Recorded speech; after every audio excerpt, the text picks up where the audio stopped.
നമസ്കാരം. മലയാളി വാർത്തയിലേക്ക് സ്വാഗതം.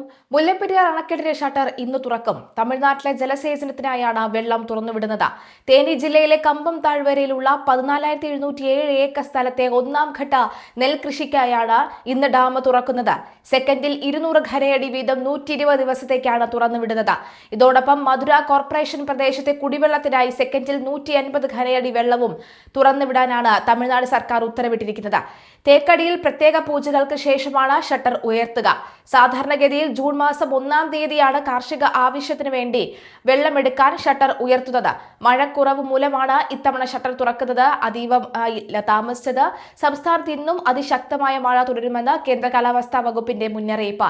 തിരുവനന്തപുരം ജില്ലകളിൽ, കൊല്ലം ജില്ലകളിലുമൊക്കെ തന്നെ ഇന്നലെ രാത്രി മുതൽ ശക്തമായ മഴ പെയ്യുകയാണ്. ഇന്ന് രാവിലെയും അതിശക്തമായ മഴയാണ് തിരുവനന്തപുരം ജില്ലകളിലെ മലയോര മേഖലകളിലൊക്കെ തന്നെ പെയ്തുകൊണ്ടിരിക്കുന്നത്.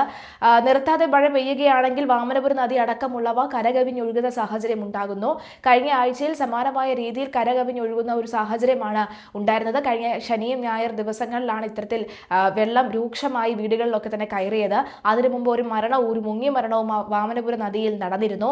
വടക്കൻ കേരളത്തിലും മധ്യ കേരളത്തിലും തീവ്ര മഴയ്ക്ക് സാധ്യതയുള്ളതിനാൽ 7 ജില്ലകളിൽ ഓറഞ്ച് അലേർട്ടും മറ്റ് യെല്ലോ അലേർട്ടും പ്രഖ്യാപിച്ചിട്ടുണ്ട്.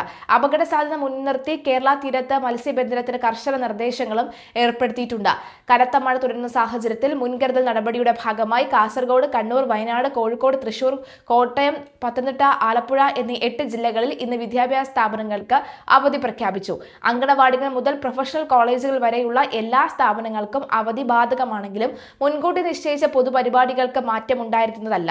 ജനങ്ങൾ അത്യാവശ്യമല്ലാത്ത യാത്രകൾ ഒഴിവാക്കണമെന്നും ജലാശയങ്ങൾക്ക് സമീപത്തേക്ക് പോകരുതെന്നും ദുരന്ത നിവാരണ അതോറിറ്റി മുന്നറിയിപ്പ് നൽകിയിട്ടുണ്ട്.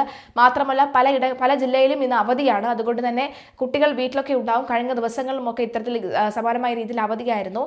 എന്നാൽ പലയിടങ്ങളിലും മഴ മാറിയിട്ടുണ്ടെങ്കിൽ വെള്ളക്കെട്ട് മാറാത്തൊരു സാഹചര്യമുണ്ട്. അതുകൊണ്ട് അവിടേക്ക് കളിക്കാനും കുളിക്കാനും മീൻ പിടിക്കാനും ഒക്കെ പോകുന്ന കുട്ടികൾ ധാരാളമുണ്ട്. കുട്ടികളെക്കാൾ മുതിർന്നവർ ഇപ്പോൾ പോകുന്ന ഒരു സാഹചര്യമൊക്കെ ഉണ്ടാകുന്നുണ്ട്. സൂക്ഷിക്കുക. കാരണം ഏത് നിമിഷവും ഒരു അപകടം പതിയിരിക്കുന്നുണ്ട് എന്നുള്ള മുന്നറിയിപ്പുകളൊക്കെ തന്നെ പുറത്തു വരികയാണ്.